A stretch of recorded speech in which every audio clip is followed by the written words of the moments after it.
Action শুরু হবে, অপেক্ষা করুন।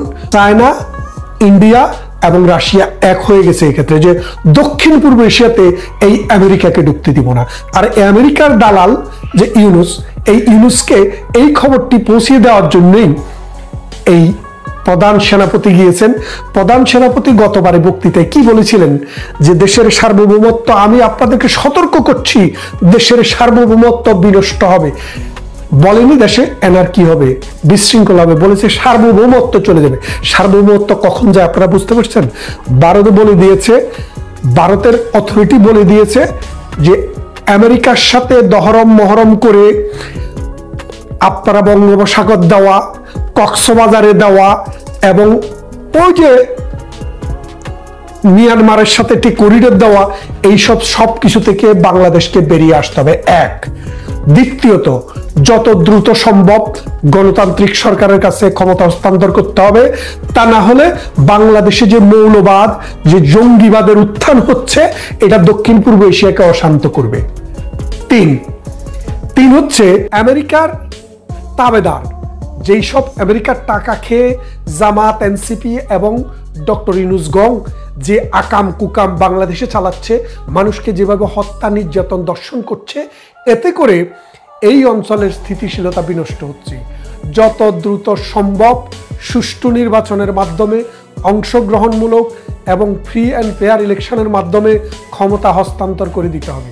এই ইস্যুগুলি ভারতের উচ্চ পর্যায় থেকে আমাদের সেনাপ্রধানকে বলে দেওয়া হয়েছে, তিনি সেটি কনভে করেছেন।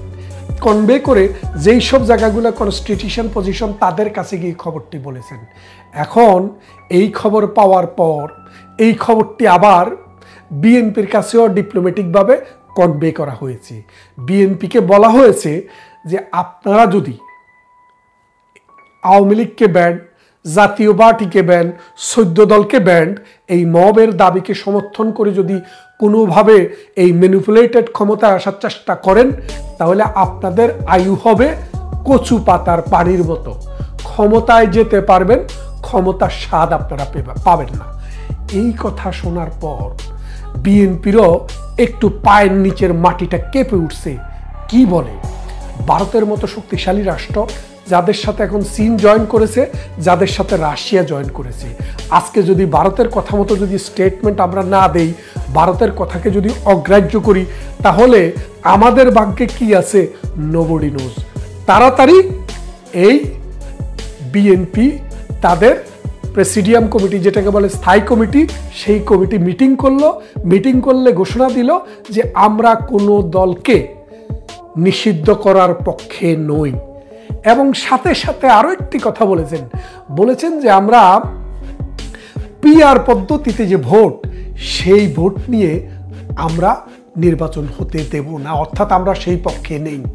তাহলে এখন ব্যাপারটা বোঝেন, এনসিপিও এখন কিন্তু সুর নরম করেছে। এনসিপিও দেখতেছে দুনিয়ার আবহাওয়া ঘুরে গেছে, এখন বিএনপির সাথে লেজ গুটিয়ে আস্তে আস্তে বিএনপির থেকে কয়টি আসন নিতে পারে সেই চিন্তায় মশগুল। তার মানেটা কি বুঝলেন? বাংলাদেশের সেনাপ্রধান সবার কাছে একটি সুস্পষ্ট মেসেজ দিয়ে দিলেন যে এই দানাই পানাই করে 1 বছর তো কাটিয়ে দিলেন, সময় আর বেশি হাতে নেই। যদি সময় আর বেশি নিতে চান, তাহলে অবস্থা খুবই খারাপ হবে। তার মানে ভারতের যে অবস্থান ভৌগোলিকভাবে, আপনারা একটা জিনিস বোঝেন, আমেরিকার মতো একটা রাষ্ট্রকে ভারত তো আজ করে চলে না। তারা বলছে, রাজনাথ সিং এর বক্তৃতা আপনারা শুনেছেন, তিনি বলেছেন যে কোনো বন্ধুই চিরকাল বন্ধু আর কোনো শত্রুই চিরকাল শত্রু নয়। অর্থাৎ রাষ্ট্রের সাথে যে আরেকটা রাষ্ট্রের সম্পর্ক, সেই সম্পর্ক যেই কোনো সময় পরিবর্তন হতে পারে। বাংলাদেশ বন্ধুপ্রতিম রাষ্ট্রের টপ লেভেলে ছিল, আর এখনো বাংলাদেশ শত্রু রাষ্ট্রের 5 নম্বর তালিকায় ভারতের। তার মানে এটা আপনি বুঝছেন, অতি অল্প সময়ে ডক্টর ইউনূস, তাকে যারা নিয়োগ করেছে তারা, এবং রাজাকাররা, জামাতেরা, আলবদরেরা পাকিস্তান থেকে প্রতি সপ্তাহে মন্ত্রী নিয়ে আসতেছে। মনে হয় যেন পাকিস্তানে সোনার খনি আছে, এই সোনার খনি দিয়ে বাংলাদেশ 2 তালা করে ফেলবে, 3 তালা করে ফেলবে, নাকি 7 তালাও করে ফেলে। এইরকম অবস্থায় ইন্ডিয়া দেখলো যে এই দক্ষিণ পূর্ব এশিয়ার ভিতরে তো একটা দোজক বানায় ফেলতেছে, অর্থাৎ একটা মৌলবাদের ঘাঁটি বানাচ্ছে। মোল্লারা যেখানে সেখানে যাইয়া বিনা উজুতা আজান দেওয়া শুরু করছে। এটাকে বন্ধ করতে হবে। এই বন্ধ করার জন্যই ভারত কিন্তু সোচ্চার হয়েছে। ভারতের যে সোচ্চার এটা আপনারা বুঝবেন ওই সেনাবাহিনীর দৌড়টা যদি একটু দেখেন।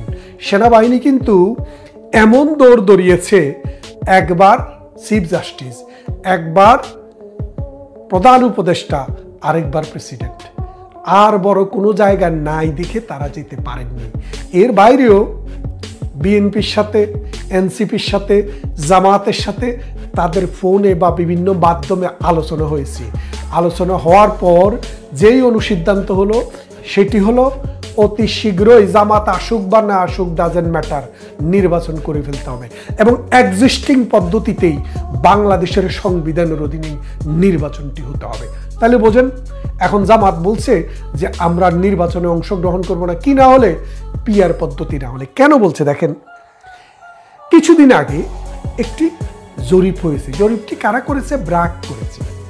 এই ব্র্যাকের জরিপে যে জিনিসটি এসছে সেটি হলো যে বাংলাদেশে এনসিপি, বিএনপি এবং জামাত এবং তাদের যে দোসর দলগুলো আছে, ইসলামিক দলগুলো আছে, তাদের পক্ষে বাংলাদেশের 100 জন ভোটারের মধ্যে মাত্র 32 জন ভোটার, আর বাকি 68 জন ভোটার বিএনপিও চায় না, জামাতও চায় না, এনসিপিও চায় না, পাকা মার্কাও চায় না, মৌলবাদী অন্যান্য যে জঙ্গি দল আছে তাদেরকেও চায় না। তাহলে কাকে চায়? আওয়ামী লীগকে চায়। তার মানে ডাইরেক্টলি ইনডাইরেক্টলি বাংলাদেশের 68% মানুষ বর্তমান ব্যবস্থা, বর্তমান আইন, বিচার, শাসন এবং সরকারের বিপক্ষে। এই সরকারটি কার? জাতীয় বিএনপির। এই সরকারটি কার? জামাতের, এনসিপির এবং ওই সরমনাইয়ের।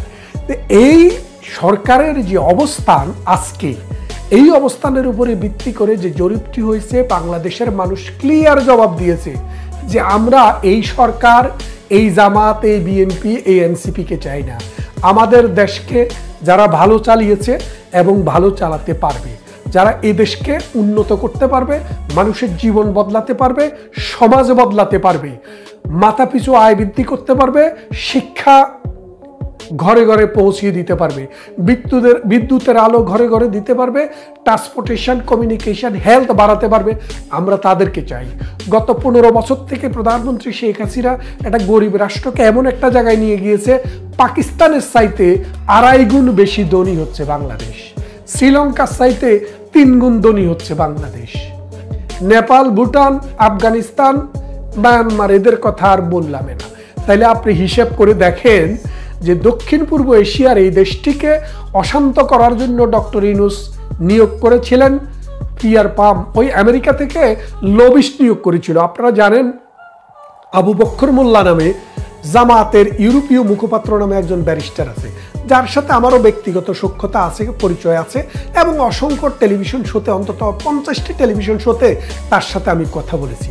তিনি সাম্প্রতিক একটি শোতে বললেন যে প্রধানমন্ত্রী শেখ হাসিনাকে মানে এই ক্ষমতা থেকে নামানোর জন্য, বাংলাদেশের ক্ষমতাটাকে কুক্ষিগত করার জন্য আমেরিকার যে ফার্মটি ডক্টর ইউনূস নিজের টাকা দিয়ে নিয়োগ করছিল, ঠিক একই ফার্মকে জামাতও টাকা দিয়ে নিয়োগ করেছিল। আমি ভিডিওটি আজকে দেখলাম। তার মানে ডক্টর ইউনূস এই গ্রামীণ ব্যাংকের টাকা এখান থেকে ওখান থেকে এইভাবে ওইভাবে মানে 40টা 50টা কোম্পানি ঘুরাইয়া যেভাবে বাইর করি নেয়, ওটা নিয়ে আমেরিকাকে পিয়ার ফার্মকে দিয়েছে। ওই পিয়ার ফার্ম জামাতও নিয়োগ করেছে, অর্থাৎ জামাতের পিয়ার ফার্ম আর ডক্টর ইউনূসের পিয়ার ফার্ম সেম কোম্পানি। তাহলে এখন তো বুঝছেন, কথায় বলে না সরে সরে খালতো ভাই, এই খালতো ভাইদের কাজ কারবারে আজকে বাংলাদেশ দূষিত, বুলণ্ঠিত, বাংলাদেশকে আজকে আফগানিস্তান, সোমালিয়া এইরকম অবস্থায় নিয়ে গেছে। এই বাংলাদেশে বিবিসি গতকাল একটা রিপোর্ট করেছে, মহিলা বলছে যে জামাই, নিজের মেয়ের জামাই এবং ছেলে মেয়ে নিয়ে থাকে, অনেকেরই গার্মেন্টস বন্ধ হয়ে যাওয়াতে কাজ নাই। এখন আগে যে টাকাটা রুজি করতো 1000, এখন সেটা হয়ে গেছে 500। এটা দিয়ে এখন ডাল ভাত খায়, মাছও কিনতে পারে না, মাংস তো চোখেই দেখে না। তার মানে মানুষের লাইফের কোয়ালিটি অলরেডি ডিটেরিয়েটেড ইন বাংলাদেশ। তার মানেটা কি দাঁড়াচ্ছে? যে বাংলাদেশ আসলেই একটা অন্ধকার গলির দিকে চলে যাচ্ছে।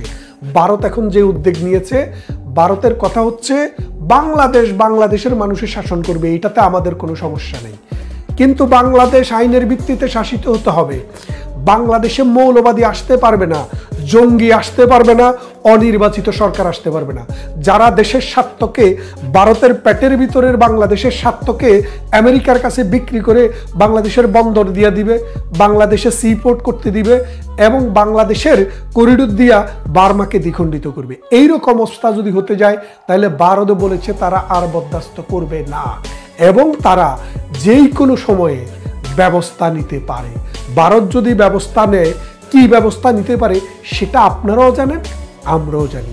কিন্তু আমরা দেশপ্রেমিক মানুষ, আমরা চাই না পৃথিবীর কোনো রাষ্ট্র, সেটি ভারত হোক, পাকিস্তান হোক আর আমেরিকা হোক, বাংলাদেশে কোনো হস্তক্ষেপ করুক, আমরা এটি চাই না। বাট আজকের যে অবস্থা হয়েছে, আফগানিস্তানে এসে প্রথমে রাশিয়া, পরে আমেরিকা, পরে ব্রিটেন যেভাবে হামলা চালিয়েছে তালেবান জঙ্গিদের বিরুদ্ধে, সিরিয়াতে যেভাবে পুরো পৃথিবী যুদ্ধ করেছে জঙ্গিদের বিরুদ্ধে, লিবিয়াতে যেভাবে জঙ্গিদের বিরুদ্ধে যুদ্ধ করেছে পুরো পৃথিবী, এসে ইরানে যেভাবে জঙ্গি বলে তাদেরকে আক্রমণ করা হয়েছে, এইরকমভাবে বাংলাদেশও আক্রান্ত হোক, আমরা সেটা চাই না। তাই আজকের অনুরোধ থাকবে নতুন প্রজন্মের প্রতি, তোমরা যারা শিক্ষিত ছেলে, যারা নতুন করে রাজনীতিতে এসছো বা রাজনীতিতে আসতে চাও, এই দেশকে ভালোবাসতে হবে, এই দেশের স্বার্থকে দেখতে হবে, জঙ্গিবাদ রুখে দিতে হবে এবং ভারত আমাদের প্রতিবেশী রাষ্ট্র, তাদের সাথে সম্পর্ক নষ্ট করে আমরা যে দেশকে উন্নত করতে পারবো না, সে জিনিসটা মাথায় রাখতে হবে। মনে রাখবেন, বিএনপির কাছে মেসেজ গেছে এবং যেই যে জায়গায় মেসেজ যাওয়া দরকার সেই সব জায়গায় মেসেজ চলে গেছে।